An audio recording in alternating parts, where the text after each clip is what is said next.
First of all, I will tell you that it was a very fun episode, and I hope you enjoy it because I certainly enjoyed recording it. And Michael's a longtime friend. We've been friends for, I believe, over 30 years. And sorry, I got a bit of a cold, so I'm talking funny. Um, and so I'm talking about Michael Keeling, of course. And so anyways, I met him when he was at Obie's, and he did a couple tours and used stuff that I was repping at Martin, and we became good friends, and I've known him for many years. And so we talked about a lot of the stuff that he's working on today, but we talked a little bit about his past as well. Very interesting guy. He's done a lot of really cool things. He's done a few of the most epic music videos from a lighting standpoint ever. And if you asked me right now to name what I thought was like the number one music video as far as lighting, or creativity with lighting, or, innovation with lighting, I would probably really near the top of the list would be Coldplay, Speed of Sound. And Michael did that. Today's podcast is brought to you by Elation. Those familiar with Elation know that the company embodies a relentless drive to innovate, to break new ground and elevate industry standards through new development. Two prime examples of this commitment are True Tone and Color Tune, new lighting technologies that offer designers the ability to tailor lighting to meet their exact needs. True Tone enables designers to fine-tune CRI within a range from 70 to 93 in a single fixture, striking the perfect balance between color accuracy and brightness. Its adjustable fidelity is unique and opens up a world of possibilities. Color Tune is groundbreaking lighting fixture software that allows for unprecedented control over output and color accuracy across Elation's range of full-spectrum LED lighting fixtures.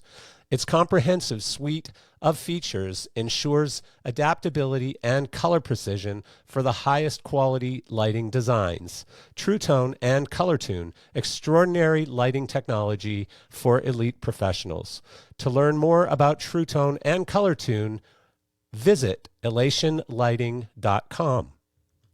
This episode is also brought to you by Main Light, a national dry hire rental provider specializing in the latest lighting and staging equipment technology.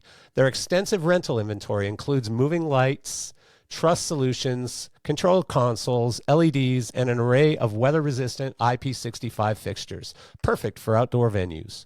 Whether for theater productions, outdoor stadium events, or TV film broadcasts, Mainlight is the partner you trust with the gear you want. Committed to quality and reliability, Mainlight also provides a robust selection of used sales options to their clients. Each item is meticulously maintained, owned by Mainlight, and comes with a 60-day depot warranty, providing you with confidence in your purchase. Strategically located across the U.S., their 4 key locations include Teterboro, New Jersey, Wilmington, Delaware, Nashville, Tennessee, and Las Vegas, Nevada. They combine the vast resources of a national company with the attentive, personalized service of a local provider. Discover how Mainlight can equip your next event by visiting mainlight.com today to get a direct quote through their comprehensive online ordering platform.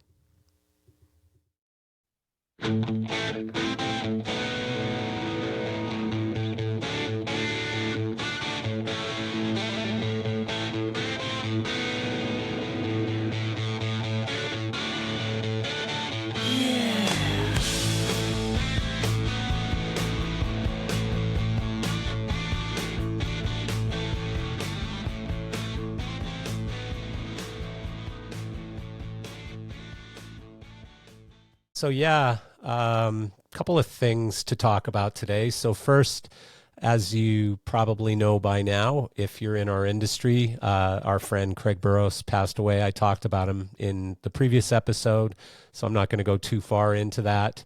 I did travel last week, which is 2 weeks ago by the time you hear this, but I did travel last week to Austin for his funeral and the celebration later.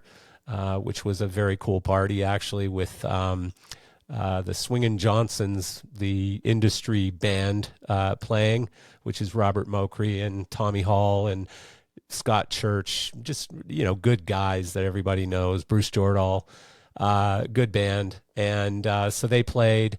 There was a huge screen up just going through images with Craig, and that was super sad watching that all night. And then his stepson Chase's band played as well.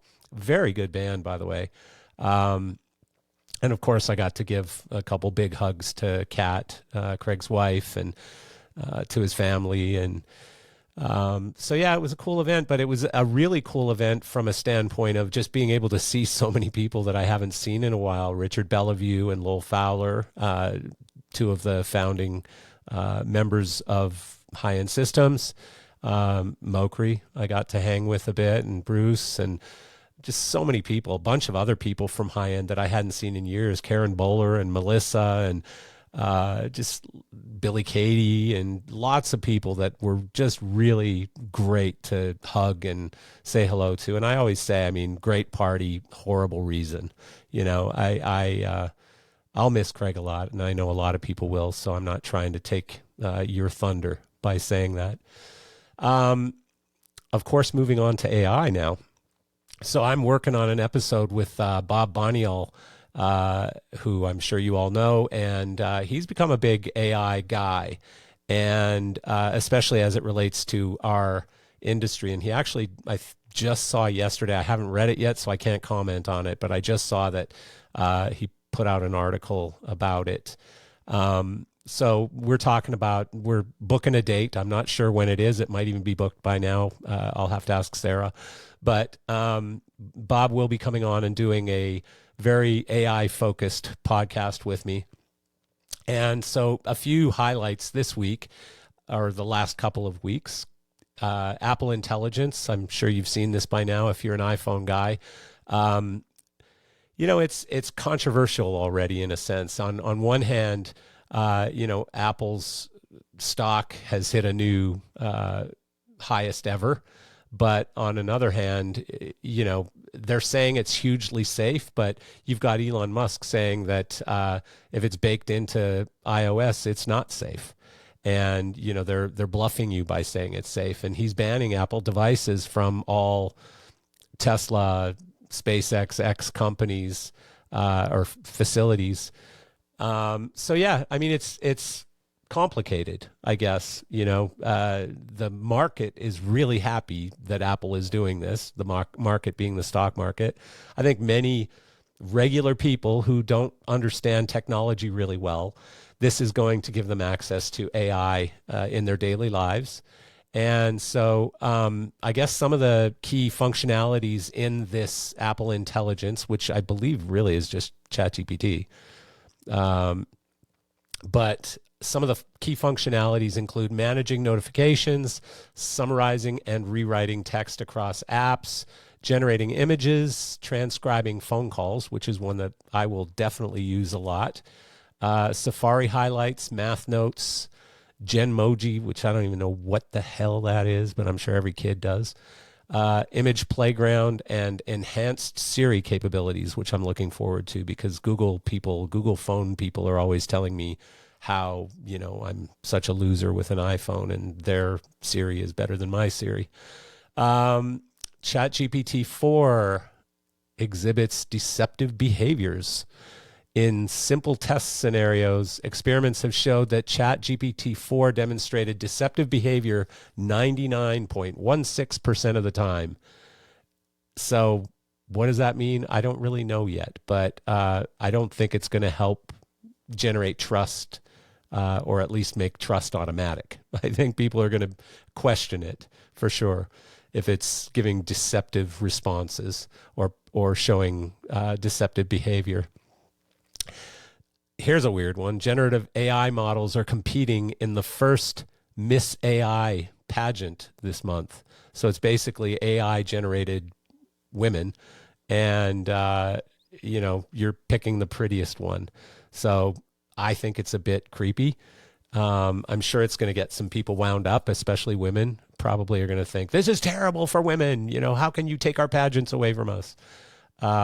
prizes include 5,000 cash and a bunch of other sort of side prizes like mentorship programs and different things. And I think we can all expect this to move into social media, where we're going to start seeing influencers that are fully AI generated, and they're probably already there. So, not the best use of AI, in my opinion. And here's one that I read that I really don't like. AI can easily replace CEOs, saving money and improving decision making with data driven decisions. That's interesting. So, people are complaining about losing their jobs. I've just been replaced by AI. Michael Keeling is a production designer, creative show designer, director, and producer for live concert, festivals, content, artist production, media campaigns, and creative productions. Michael has worked with incredible artists, including Lenny Kravitz, Coldplay, Justin Timberlake, Aerosmith, No Doubt, Incubus, Genesis, Pink Floyd, Frank Zappa, to name a few. Michael is the CEO of Project X, which he started nearly 30 years ago. You can visit projectxcollective.live and learn more. Michael has many industry accolades, including MTV-VMA Award for the Bravery Honest Mistake, which we did speak about, and he'll tell you a little bit about it. Best Music Video, and MTV-VMA Award for Lenny Kravitz, Are You Gonna Go My Way, which we also spoke about on this podcast. Michael's motto is Dream, Design, Deliver. Today, Michael is the productions and creative producer for S2BN Entertainment. We had the pleasure of talking with Michael back in 2020. You can check that out, episode number 106 on Spotify or geezesofgear.com. So please, let's welcome Michael Keeling back to the show. And remember to like and subscribe. Thanks. Michael Keeling, how are you, mate? I'm doing good, Marcel. How about yourself, buddy? I'm a little bit sick. 60 hit me on Saturday and kicked me in the balls with some kind of a flu, COVID, cold, oh man, sorry to hear that. Together mess of bugs. Well, 63 hit me last Friday. Oh, did it? Yeah, I keep forgetting we're a day apart. Yeah, man. I keep forgetting about it.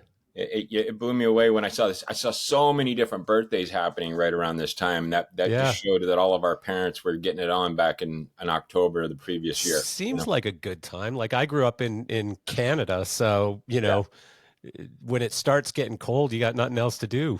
There you go. Hey, listen, so I really wanted to try to start this off. And first of all, appreciate you having me back on. But of course, I appreciate I really you coming. wanted to give some empathy and condolences to a lot of friends and associates. I just had a cousin of mine, Danny Lindley, die yesterday. Oh, sorry to hear that. That hits really close to home. Sorry. I wanted to basically run down the people that aren't forgotten in our industry, like Stan Green. Yeah, Stan, these are people that I've worked with personally and have a ton of respect for. So I don't want, please forgive me if I miss anybody. No. Obviously Newt, Bloomberg, Andy Figueroa, an amazing just overachiever in his own right. I worked with him on a major project about 5 years ago. Then a year after that, I found out that he had issues, and he was a clear, dear friend to a lot of us. Extremely creative programmer. I've been very fortunate to work with, some amazing programmers, which brought my ideas to life. Right? Yeah. Well, I think when I first met you, weren't you working with Arnold Cerami or something? I don't know. Well, that's a whole nother story. So Arnold, again, basically, I was the executive vice president of sales for Obies. And I had taken my wife down to the Strand, which was about 3 blocks from our office. And I went to see a show there one night, and I saw this kid behind the console, and it was Arnold Cerami, and he was he was busking. And basically I hit him up and I said, "Hey kid, you want to basically, learn how to do this on a professional level?" And, that's when I was recruiting talent for the telescan market and so on. And then we brought Arnold in, trained him on the telescan, and ultimately he flourished into Arnold Cerami. I didn't realize that. I didn't know that. I didn't know that that's how his career kind of got started, because, he went on really quickly to be on like Michael Jackson and like massive shows.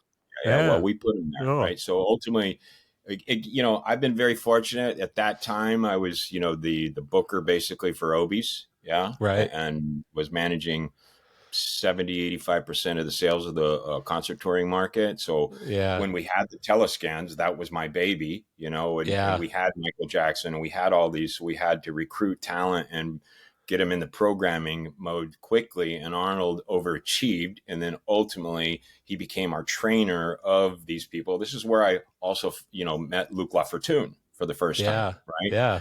Yeah. Then I asked Luke, once again, I saw him down at the pier in Santa Monica and met with him. And I was just blown away by the show. First of all, one of the most talented individuals to control color, Yeah. and the deep What love of show was it? emotion color. That was either Saltimbanco or Mister. So it Oh, was okay. probably So a Cirque show. Saltimbanco was the first Yeah. one that was a residency down there. So I met him and then asked him to come in, and then we put him on Gypsy Kings. So when he Wow. wasn't touring that, because he wanted to get in the touring market, so there became the friendship with Luke Lafortune, which again, back in when I left Obies, and we parted ways, partnered with Brickman for a year. Then I partnered with with Luke for about 4.5, 5 years, and we designed a Yeah. bunch of I tours remember. Yeah. together. Yeah. And that's where I was Is really. Luke still working? He, he's been on a hiatus for quite some time, but he Yeah. just redid Mister, right? Oh, So did he? if you haven't done it, yeah, there's going to be a lot of things coming down with Cirque on in the Vegas Strip, but Mister is one that is timeless. So they decided to redesign it, and they brought Luke back in, which was smart of them. Very cool. From the origin, and they were, they were smart to do that, but at the same time, gave Luke another life to actually get back in the game and to show his true talents. Because, once you see an artist like that, Yeah. You always want to see more from him. And Yeah. unfortunately, he had a rough time after Cirque and them parted. And I don't want to speak for him, but at the end of the day, he's like a brother to me. Yeah. Yeah. So once in a great while, we get a chat together and catch up. But I haven't seen him in forever. Like, I didn't know if he left the business or what, but not that I'm, at the cutting edge of where everybody's working or what they're doing, but yeah. And again, I don't want to speak for too many people, but I speak, Luke he spent some time in Japan after the move away from Cirque. Then he spent a lot of time with Franco Dragone, and he did all of Franco stuff in Macau and so on, because that split between Guy and Franco, was not very amicable. Yeah. So ultimately, Luke got after, I think it was O or Ka. After Ka, there was definitely some time that Luke needed off because those shows back to back to back will drive a person crazy. Let alone that time frame. Let alone French Canadian. Okay, yeah. So at the end of the day, hey, careful there, son. Yeah, hey, listen, my bosses are the same. So at the end of the day, are they? Yeah. I don't call myself one though, because I live in South Florida and they hate French Canadians in South Florida. So I'm like, no, I just have a funny name. Yeah. So we're getting off a little bit off. Oh yeah. You were. I'm sorry about that. We got off into a tangent here. We want to go. So Andy, big time friend, lost him 3 years ago, I think it was, in Gandalf, Eric Pierce. He was instrumental. Massive. That one hit me so hard because I was literally just talking to Eric a week before about another project. And every time I had called, he would basically say, "Oh, it's the eccentric one." Yeah, because all of my really were a little left of center. I always challenged. I mean, he helped me on so many different things, whether it was flying cars over Aerosmith in 2007 for a NASCAR commercial that I was doing, and I was a show director for the band. And then the Goo Goo Dolls, I mean, I had a multiple grand opening on winch drum systems and all this shit and moving trusses that were just phenomenal. And I always went back to him because literally in, I think it was 87, Obi put me in touch with Zappa, and that was my first design tour. And on that tour, I used the Strand PAR scanner, right? Yeah. And Eric at Show Lights, which was like a mile and a half from our office. Right, yeah, it was the only one that knew him at the time, and he had something to do with him. So I had a training session with him, and those things were the worst freaking things I ever had a chance to work with. But that was my relationship that started with him. And there was always this little animosity between Show Lights and Obies, because you were either an Obies crew and so on, and you had Opie and you had all these guys and Bob Hughes and all these people over at Show Lights. And then we had our crew, and there was always this fun stuff. So I had to go into their house and get trained. But Eric was always a gentleman, and to me, a freaking genius, right? That we lost. I was talking to somebody recently about the people that went through Obies. Like, I mean, just an insane list of names. Well, Arnold Cerami was one of them. Look where he is. Arnold, again, I always look at it this way, and I was very fortunate to be a lot of the booker at that time. Then Paul George became the booker, and I ended up doing just sales of talent, right? But I was lucky to be instrumental in that early days where we found it, and like the Blake Elkins, which was a gritty touring guy. Now he's like an amazing guy, and in Manhattan, and I love him to death. And you got the Kenny Ackermans that I had a chance to meet, put in on as a telescan tech on Genesis or something like that when I was at GC on that one. So many different other talent that was out there. Kevin Tyler, loads of people, was my second electrician in 85 through 87 on Chicago. And now he's a stage manager. So they all just go on like I have. I've always been this comedian that has changed. Changed. But let me just blast through here again. One of the gentlemen that I don't want to forget too, Charlie Mailings. We lost him about 5 years ago. Jeez, I already forgot. Like, I mean, here's the problem. As we're getting older, it's not just, that more people are dying, but you start forgetting, and you're like, God, is he still alive? I can't remember, and it's terrible. Man, I don't forget, at the end of the day, I look at it, I've got a couple more. I got Randy Mayer, who was really close. Randy I spent a ton of time with Randy in the early days when he was still at high end. And then he started working for O'Brien, and he was my go-to guy there for video for a long time, especially in the music video in the commercial world. Anytime I had a commercial property basically that had video, and I was kind of the go-to guy in that industry for 95 through 2010. Anything that came to me, it was like, Randy, I need you to do it. I need you to do it for this, and let's get it done. And he was that kind of guy that would just go perfect, and he was my video contact then. Right. The guy that really started it for me, that nobody even knows, is a gentleman by the name of Anthony Gregorio. Anthony was basically part of the El Monte Mafia, that I call it. And El Monte was where we grew up. And our knit core of people, Anthony started working for AC/DC Equipment Company. Came out of Vietnam, went to AC/DC, somehow got involved there. His brother, Mike Gregorio, got me started there. His brother, John Gregorio, is my cousin, so it's a little bit incestual. But that family, Anthony got killed on a motorcycle about 6 years ago, and he started the whole game for me. I mean, literally at, again, 15 and a half years old, I was working on I was working on the Oscars, the billboards, all these shows that blew me away. So he's that guy. And most recently, our loss of Craig Burrows.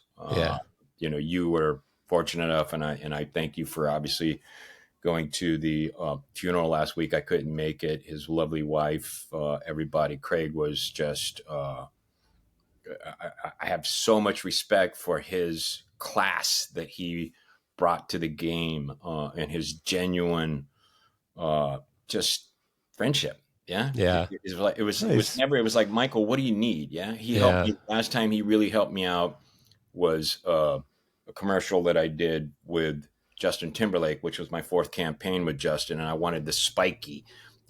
He came up with like 80 of them for me, right? And there was nothing else that I wanted other than that, because it had a look, and if you ever see this video, we'll show it. It's like I made lights feel like they were alive. And I always like to take a look at that. So, he will Craig, be deeply missed. You know what? One of the things I was thinking about this, because he was kind of a guy that was like a sales manager's nightmare, but a customer's dream. And not because he gave gear away, but because he didn't want to try to sell people. Like he just wanted to hang out and be a fun dude and just network and Yeah. shake lots of hands and give lots of hugs and go to lots of shows and stuff. Oh And man. he was really great in that role. He Yeah, really he did a great was. job in that role. You remind me, I went to South by South one year, and he brought me out. He's like, came pick me up. We hung out for a night or two together, and then ultimately I was with him and his family watching his son play at a band at a big barbecue.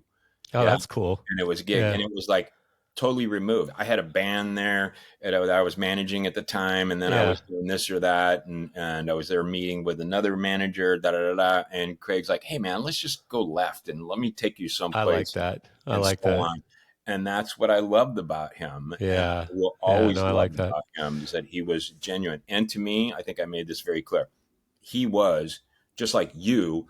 You made Martin to me, right? Back Yeah. in the day, Martin was that wiggly light based out of the Yeah. disco world.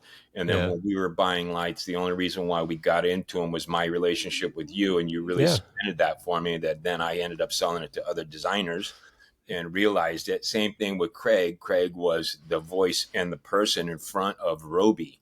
Yeah. Yeah. And I didn't believe it Well, and because, prior to again, that, high end. yeah, well, you yeah, know, right. Same thing. Sure, Yeah. absolutely. So then there was creds there, right? I didn't know Yeah. him really from high end, but I knew him Yeah. from the Roby days, and then Yeah. he introduced me to a lot of product, and then it was like, Yeah. sure, absolutely, Yeah. I'm sold. So, I love that. I went to the funeral, but American Airlines had other ideas, Yeah. and so my girlfriend and I, because we were on our way up here to Canada, and I paid $900 in change fees to get us through Austin, and so they got us there. Like the funeral started at 11. We were supposed to arrive at 10. We arrived at like 12, ran as fast as we could, got the rental car, Oh, and we're on our way to the funeral, and we get a text saying it was a beautiful service. I'm sorry you couldn't oh my make it. goodness, you And couldn't. I'm like, Oh, get out of here. oh, And so, but we got to go to the the celebration after. that night, and Yeah. it was so awesome. Like it was gut wrenching, but beautiful to be there. Like just such a great I group of could see it for you, people, man. many of whom I hadn't seen in forever, and Right. Lowell Fowler up singing with the band and stuff Wow. was really fun. And Now you had so it just was, saw it, Craig. it was Yeah, cool. you just saw Craig a couple weeks earlier at the Yeah. race, right? Which Yeah. blew At me the away. Formula One I was race. so happy that you guys were there, and was like, man, if I wish I would have known, I would have Mm. loved to have gone because I'm a huge race fan. Period. Right? Yeah. Yeah. You can see in the back that's Kenny Roberts right there. Then I've got Ayrton Oh, Senna in the back. I'm just a huge fan, right? yeah. I just have pictures of my son spending I all of know. my money in race Yeah, cars. But there you go. but no, it was amazing. Not because of the race, to be honest. I'd rather watch the race on television Yeah, because I really want to know what's going on and stuff, right? yeah, You can't do that in person. But yeah. It's rough. but I spent the day with Craig, and yeah, I'm so grateful that I got to do it because we spent hours talking about business, talking about Yeah, people in the business, talking about our families, talking about my kids racing, talking about, we talked about Roby a lot and where he saw it going. And then I'm yeah, grateful I got to sit down with Joseph, the owner of Roby, at the yeah, the yeah. Amazing. celebration. Another amazing gentleman. Yeah, I said, hey, I just want to share with you what Craig told me he felt the direction of Roby should be going forward, because I don't know if he ever shared it with you. And he goes, please. And wow. so we sat and talked about the stuff that he had said to me. And one of the things which really surprised me was that Craig said, "There's no way Joseph will ever sell the company." Because I said it's got to be getting to a point now where it's like, pretty Yeah, exciting to go out and sure. sell it, Yeah. and we don't know that the industry is going to keep growing at the rate it is right now. And he said he'll never sell, and I said why, and he said because he's young and still really enjoys it. He's passionate about the industry and the Yeah, company still. And amazing. secondly, his family, his kids are in it, and they love Wow. it. Oh yeah, yeah, yeah. Yeah. So That's hard. That's a culture building system right there. Yeah, yeah, yeah. Very yeah, no, I love European it. minded too, right? Yeah, yeah. So yeah, it's a bummer, man. It's a real bummer that Craig's gone. And I Well, mean, Craig, Charlie, Charlie, Andy, all of man, them, all all of of them. them. It's like every day I get up, man. These days, I've been very fortunate. I have lost another 25 pounds. I've been on a Good very for you. homeopathic life these days. Yeah. stress. I don't stress much. I'm working with an amazing company in S2BN Entertainment. The name Yeah. Michael Yeah. Cole, that Yeah. is like his son. I'm working for under his son's division of exhibitions, Jacob Cole. I get chills just thinking about it because first time I met Michael, I was one of the main contractors on Floyd in 94, which I also Yeah. met my wife at that time that I didn't even know until 95. Right. Wow. So it's like, when people ask me what I'm doing, I go, I'm very, very fortunate. I'm retained by the company. I've been working with them for 3 years, almost 3 years now as a senior producer. I come with a creative background and a business background. You know my background, Yeah. booking, management. So I know how to do business plans. And these days, I really I'm asked to a lot of times to do all the pitch decks. So I Yeah. produce a lot of pitch decks. Sometimes I But do the full concept. Sometimes I just take the slate, or what we call a slate, which is a property, and then yeah. I build the idea based on what they give me. Yeah. So if I'm But moving forward, or you want to put this together at all anyway, you yeah. tell me. But Uh, why don't you tell us who they are? Because yeah. I don't know that everybody knows who they are. Well, S2BN Entertainment is abbreviation for soon to be named. Yeah, Ah. for which is what Michael's company and/or Michael came up with, and I don't know 100% of it, but Yeah. again, I'm still in the And early for people days. who don't know who Michael is, Michael Cole, come on, he's the promoter. not He's the guy everyone that knows. he's the guy that was a promoter of all the David Bowie tours. He was Pink Floyd, Genesis, anything Yeah. with So Tony Smith and the bands across the pond. I mean, huge Canadian promoter of the time. That yeah. I mean, I sit there and when I chat with him, I listen. Right, Yeah. That's you're in cool. you're in the midst of a professional. It's like, Yeah.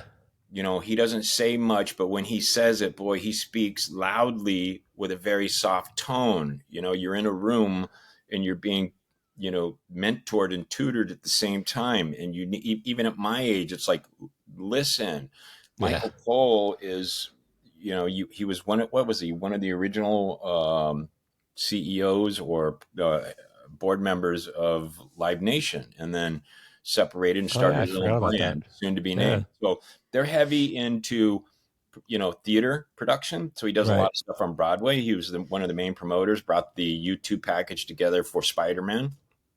Uh, we do just a ton of different things in the theater world, working on a few projects in the theater stuff right now, which again, they'll send me, pretty much all the content, and then I'll creative produce the decks for them. Yeah. And then do I don't do a lot of the copy edit. I definitely do a bunch of it, but at the same time, I leave that to the pros. And then there's sometimes where I just get concepts from it. So he's got theater division, he's got the live division. So he's still promoting live, very boutique style live promoter these days versus the big players. Right. Uh, Very quality. Yeah. Yeah. Everything they do is quality. And then we have the exhibition side. So exhibitions, again, the president of the company is Jacob Cole, Michael's son. Great. I mean, smart young man. When I say young, anybody under 50 is young to me these days. Okay. Yeah. Very intelligent, and him and I get along, so, just amazingly. We work off of each other. He asks for support in other areas, and I'm that utility guy that, hey, if it needs somebody to go out and do this, then I'll go out and do it, or find a creative team. Which what we'll do is we'll look at packages like a Hot Wheels idea, or we'll look at this idea for Floyd or this idea for that, and then I'll look at teams to put concepts together to see who fits that role best. So these days, I pretty much put together, like I said, good creative teams. So I'm at that age these days where I know where my place is and I see it where it is. There's so much great young talent out there. I'm too tired to design anymore, Yeah. right?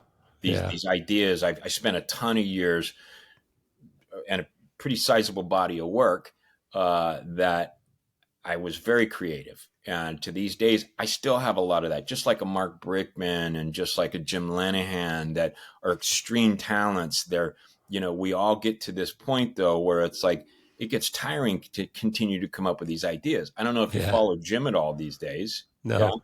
But Jim's in this AI world where every day he's putting a new AI concept out on the world. Yeah, he's What? retired. Oh yeah, just follow him. You look at his work. You want to interview somebody? Interview Jim I've Lanahan. been dying to interview Jim Linehan, but I don't have any contact information for I'll him be anymore. happy to put you in touch with them Please because connect us. I need to do a Especially big AI, phone call. because if you've heard any of my last probably 20 podcasts, the intro, half the intro is on AI. I follow AI so Yeah, closely, and I'm really deeply into it. I And so am I'd too, love but to talk to him. that's another subject. Like I'm so afraid of AI too. Yeah, it's like Yeah, just like listen, Napster took my business away from me when it was music videos. It stripped out.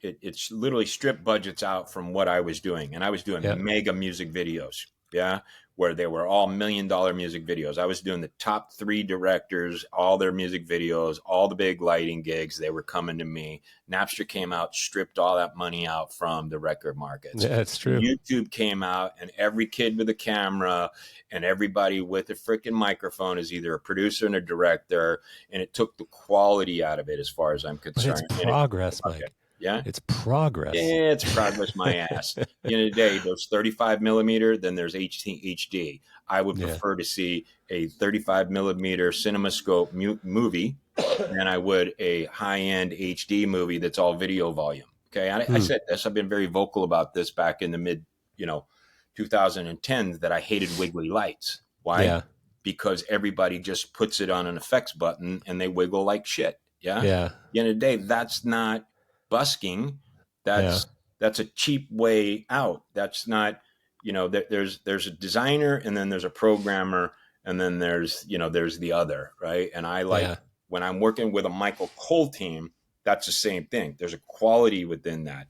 These days, within all the market that we're seeing, and I'm kind of getting away from AI because that's a subject. There's just a litter of new talent coming up that you got to rise to the top, and then there's a level up here and then there's a level down there, and it's an A movie or a A production or a B movie and a B production, and there's just so much of that all this progress has polluted the market, and there's a lot of people that have to fight their way to get through, and then the cream will rise to the top, right? And you see Yeah. that in some very talented people. It's getting worse and worse and worse too. It's like But AI is blindfolding us to that. Yeah, yeah. it's a cheap way out, and I'm concerned with it. That it's like there's goodness Well, to it, and there's a lot of progress. It's going to be amazing to it, but then yeah. it's going to take a lot of jobs away, right? Well, I'm not as worried about the jobs because I think that all just works itself out. It just because half the people are going to become more productive by Yeah, it, and the other half of the people are going to become, yeah, not necessary. But I had a really good conversation with Glenn Rogaman, who's the CEO and founder of AED. I don't know if you know who they yeah. are I in know who it Europe. is. Sure. Mm-hmm. Yeah. Big And company. so, Yep. yeah. Well, and he bought a movie studio like years Sure. ago, and Yep. it's quite large now in Yep. Belgium. Yep. Yep. And so we talked about AI and what it's doing to movies, and the Yep. fact that, who is it? Tyler Perry canceled like $1 billion studio that he was building Yep. because of AI. Like he Sure. just said, the future's gone, Future's for gone. movie making. But Glenn said, here's the problem with AI in movies. He said, everything is going to get to this level and Yeah. then it's going to just sit solid. Sure. Every movie is going to be exactly this good. Yeah, but you know? you've seen it already, though. If you look at it on the streaming platforms, because of the pandemic and so on, a lot of this stuff went there. I mean, take a look at Netflix right now. Yeah, it's like that, It's a and recipe. it's yeah, but it's just like all the movies are just recycled BS, Yeah. and No, it's a recipe. It's like the same movie with yeah, different it is, actors and a it different is, storyline, but same. yeah. Although my girlfriend and I watched Hitman last night and it wasn't bad. It was actually kind of Fallout, interesting. Fallout's cool. Yeah. There's some cool stuff there, but the big, the Yeah. big Most of it's garbage. most of it is just that low budget stuff, Yeah. now It's stuff filler. earlier days, and Yeah. It's I all still filler. appreciate it. But without that independency, so that's independent market, right? Without Yeah. that, we wouldn't have Conan the Barbarian, we wouldn't have Yeah. all No, that it's totally stuff. true, right? But that Yeah. was so far back. You look at that 40 years ago, right? So there's so much to be said for it. I'm just concerned on the integrity that it's going to take out from the true artistry. Yeah. Well, yeah, but also, people make big movies because they're incentivized to do it. It's not just Yeah. ego, like the people putting the money up and stuff, they're incentivized. They're going to get a return on it. Sure. As that return diminishes, uh, you stop doing it. And so I think things are going to become a little bit watered down, perhaps. Very familiar, lots of very familiar movies, Yeah. things become very similar. And we'll see. So far, I love AI because it makes my life easier. It's become my best employee, probably. Yeah. But I completely get all of the arguments saying that it's going to take away artistry and it's going to destroy jobs. I completely understand, and I agree with many of those arguments. Well, So, video volume studios and so on are great. My son, luckily, is, I got two amazing yeah. boys. One went the path of second generation Michael Keeling. Yeah. And literally, he is the senior engineer at Nat Studios for systems.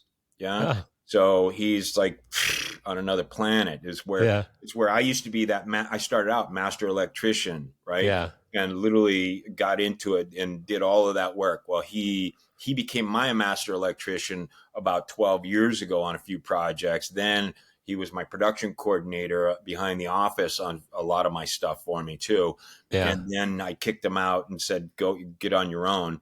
Yeah. And he Good move. basically just flourished. Then Yeah. my other son, Lucas, just blows me away. I don't know if anybody knows, my ex-wife killed herself 6 years ago.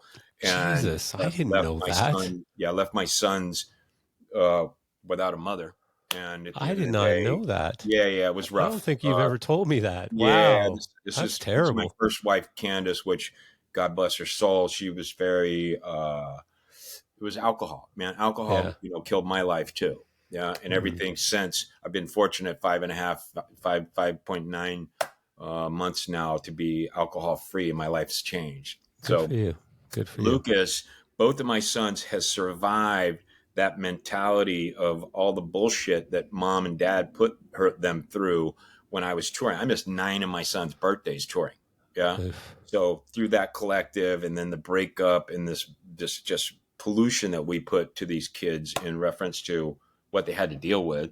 Yeah. I'm so fortunate that both of them have survived mentally, physically. Lucas, 18, joins the Army, does his stretch, comes out, puts 7 years into getting his master's program, just got his master's at CSUN, got 2 offers, Purdue and AL, Arizona, University of Arizona, and he's going for his PhD in English.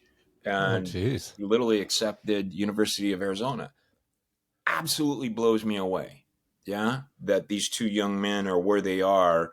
And it just shows you the tenacity that you can do. So Lucas just wanted to go full right of what dad's business was, wants to be a writer and an educator. And I'm just so freaking proud of him. That's very cool. Your son, I've tracked what you've got going on with your son and his passion of racing blows me away. And I've always told him, be a man of character, if it's your fault, own it.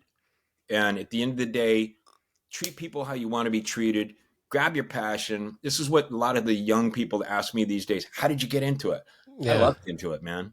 Yeah. I got lucky, but I put a lot of hard work. You worked your ass off. Luck just opened the door. Listen, I didn't graduate high school. At 15 and a half, I was smoking pot with a good friend of mine, getting high. And he goes, you want to go to work tomorrow?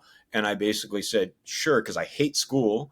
And at the end of the day, I walked on a set with Bob Hope the next day. And I just went like, boom, there you go. 3 weeks later, my best friend, I get him a job there, Carlos Sandoval at ACDC Equipment Company. Yeah, I know Carlos. He's still working at ACDC Equipment Company. Isn't that wild? 48 years later. That is wild. Okay. Crazy. So nuts. That's a whole, we've talked about that earlier on, but family is everything, right? Yeah. And Craig's family, I don't know what his son's doing and so on, but I hope that he's been able to pave the way for that family and they can carry his name on. And your son, looking forward to seeing him give Sebastian a kick in the ass at some point. We'll see. That's such a money-driven business. It's, Yeah, I don't have the money that most of the competitors do out there, and unfortunately, that will keep him from the top. hopefully, yeah, but hopefully the driving speaks for itself too. Yeah, You look at Kyle Larson and so on, who started in dirt there's so tracking and few so on. though. There's so few. For every 10 billionaire family drivers that are out there, there's half of a real driver. So yeah, right. Yeah, I mean, I'm not bitter about it or anything. It's just, it's hard when you've invested, 14 years and however much money of your life into something, and you start going, wait a sec, there's a real ceiling here, unless you got listen, I've got because people are going into IndyCar with 10 million, 12 million for 2 seasons. Yeah. I mean, I've got crazy. the same thing that goes on in this industry, because of my relationships in this industry. I've got other relationships with young talent that are singers and family and so on that want, and they've asked me to manage them and so on. And I've managed multiple it's the same thing. Yeah. And I've done that. And I go, these days, I don't even want to get into it to break an artist, because I've been there and I've failed, 3 times with artists trying to break them. And it's like, I've signed them to deals and so on, and it's still a struggle. I've got a major talent in Nashville, which is one of the reasons why I was there. His name is Troy Doherty.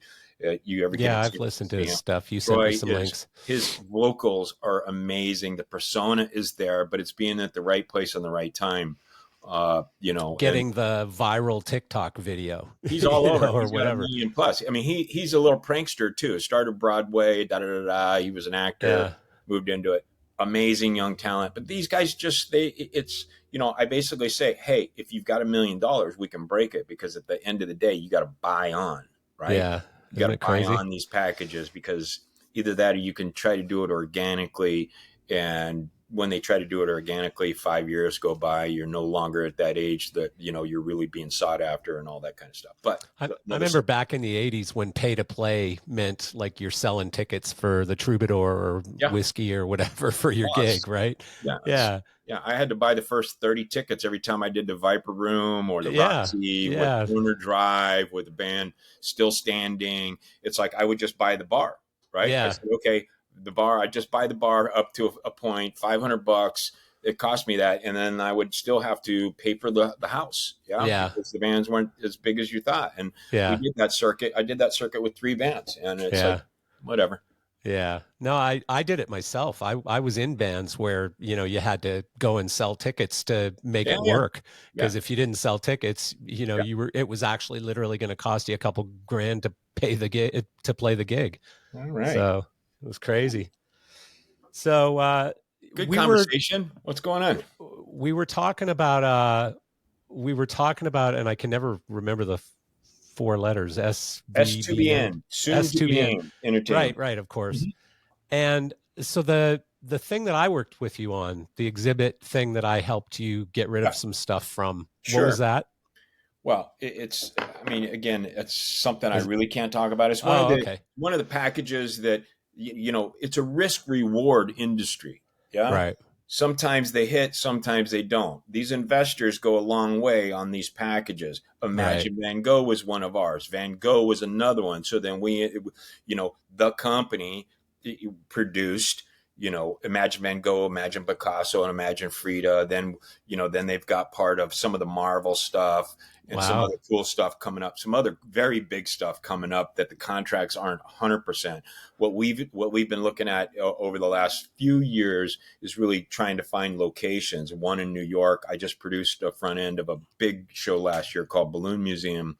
Yeah. We went to Basketball City, and at the last minute we pulled out of it because it was just some dealings weren't happening and it just wasn't the right thing. So I spent 8 months on that project, got them their TPA, permit of occupancy, insurance and all that stuff. And at the last minute we pulled out. So these things happen. Yeah. Right?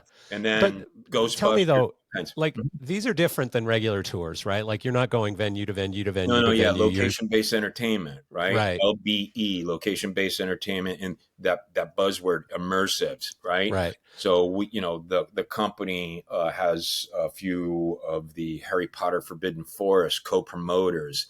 we're a company that co-promotes or promotes and Right. then produces, right? So there's different entities. You're either a promoter on one or you're the promoter producer. When they end up doing the producing side of it, then they bring in talent like myself as project managers.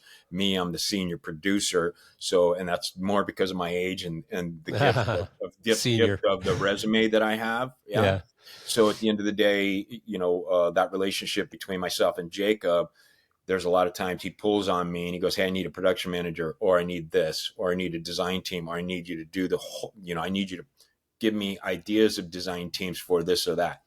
And then we have a concept like, Hot Wheels wants to go out and they want to do a touring exhibition of Hot Wheels, the history of, and we put that idea together. That's one that didn't hit, but we just got a slate of projects that we Yeah. look at every year and what's coming up. Then we target them and we look at what is tracking. When we do concepts, we competed with like Stranger Things a couple years ago on how hot that hit. And then you try to grab onto something like that as a promoter that is going to sell tickets. Yeah.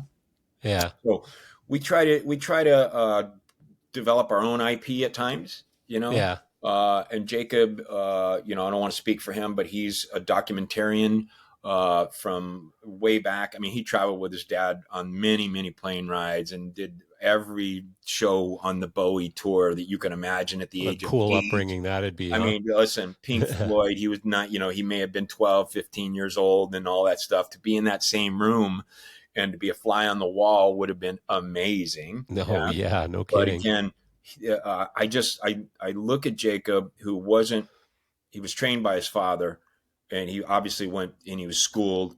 He's French Canadian as well, and extremely, smart young man that just knows marketing, ticket sales, and everything. You can hear in his voice and see it on paper what he has absorbed from his father's tutoring over a plethora of years, Yeah, right? it's in his DNA. It's DNA at that point. Yeah. And I just sit there and I go, wow. And I'm always wowed when we get together and we talk. And it's just so super casual. And I love the fact that there's no egos there.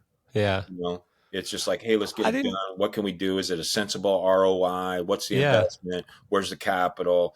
What's it going to take to produce? And these days, trying to get produced, these projects, they're the after post-pandemic costs of producing these projects are just crazy. What we projected early out of the pandemic to produce a show in New York was plus 35-40%, right? Right.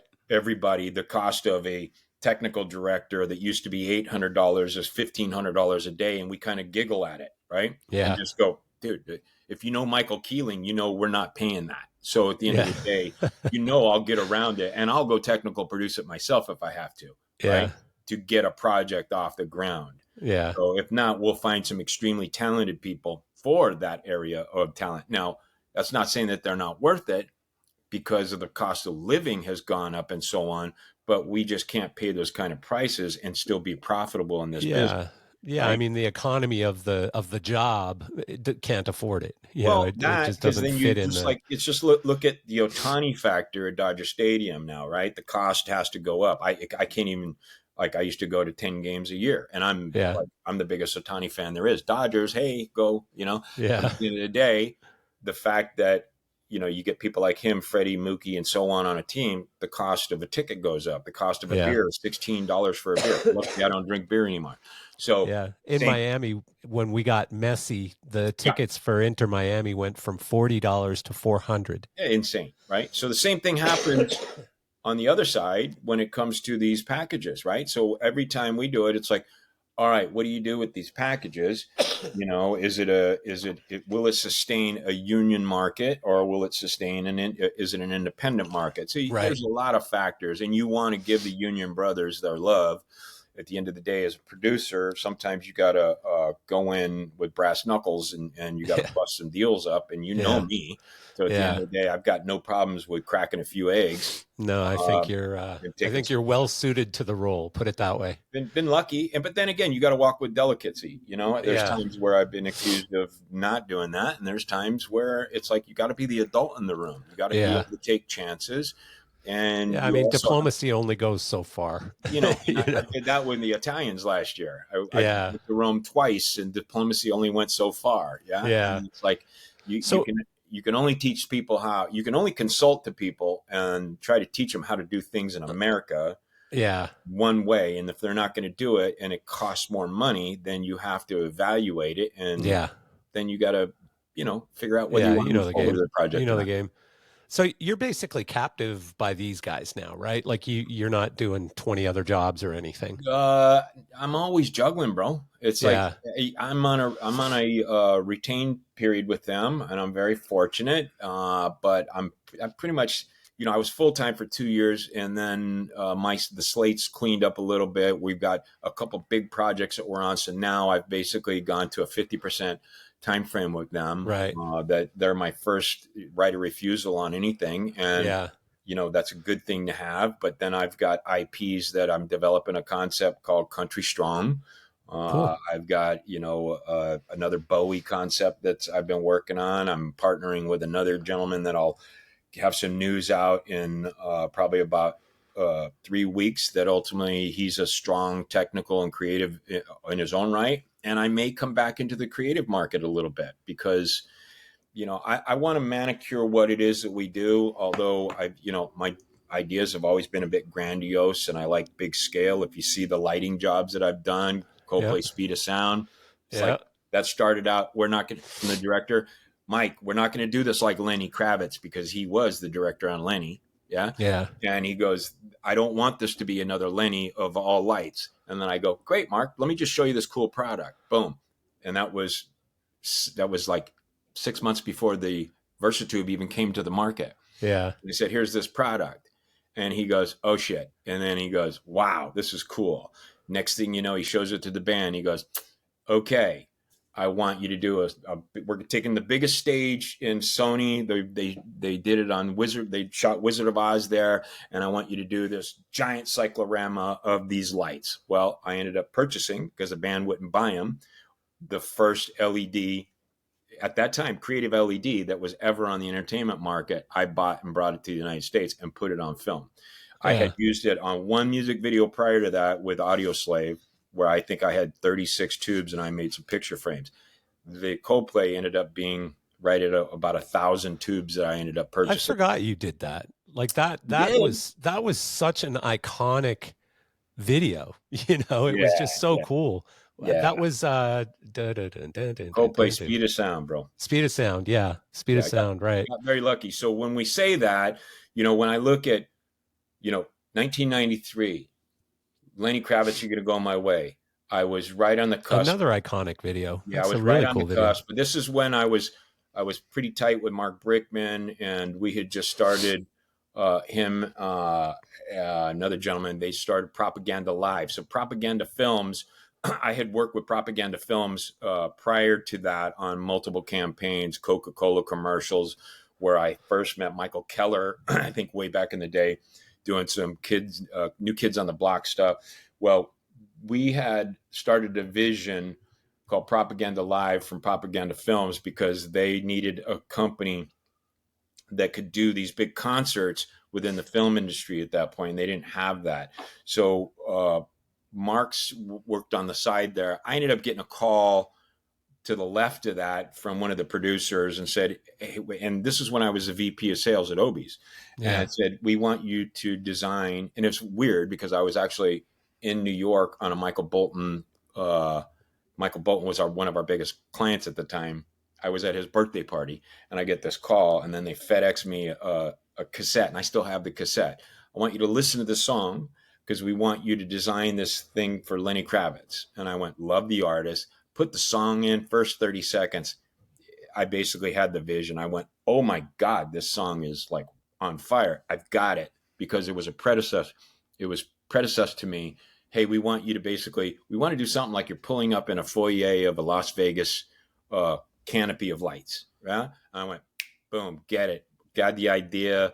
Took me 3 weeks to find a 9-inch refrigerator light bulb that was incandescent. So when I actually did 0 to 10 on the console, it gave it that love of intensity so I could paint different pictures of light with. And people didn't know me for that. Yeah, they just knew me as a sales guy at that point, but they didn't know prior to that I was like, I designed Zappa in '87, and then I did these other things, but then I came into the office. So I went from that. Go ahead. So that video was refrigerator bulbs? Yeah, it was refrigerator light bulbs that I found. Yep. Huh. 9-inch. How many of them? That was probably like 940, Jesus. And then at that time, I started this out with trying to do it as cheap as possible. I did it with Alderham dimmers, and I mean, that's a whole nother story. And I found this is when I was trying to find a console that could actually operate that many channels. Yeah, because they were only 40-watt bulbs, and I had to put them on 2.4 dimmers. So I had to have 900 plus dimmers there. Okay? Oh, Jesus. Yeah? So advance forward to 2000, I did. You needed to control every one of them? Oh, yeah, dude, that was me. Come on. Yeah, like everything. Like, did you really need individual control over every one? Well, I think we ended up putting them 2 bulbs on one circuit, so they would mirror each other. Oh, okay. So I found somebody introduced me to this young lad that had this console called the Whole Hog. Yeah. And the guy behind it was Nils Thornton. A weird little Scandinavian dude. Yeah, real weird cat, right? So I mean, I was like, all right. And back in the day, come on, I was a roadie, and I was pretty rough, and it was pretty straightforward. It's like, just fucking get it done. That's what's so weird about Nils is he comes walking into our industry, and he's this goofy little Scandinavian dude, greatest guy in the world. I love Nils, but he comes from a very different background, different world, man. But listen, very different world. The 2 biggest music videos I ever did: Lenny Kravitz, "You Gonna Go My Way," Coldplay, "Speed of Sound." Common denominator: Nils Thornton. Okay. Oh, really? Element Labs.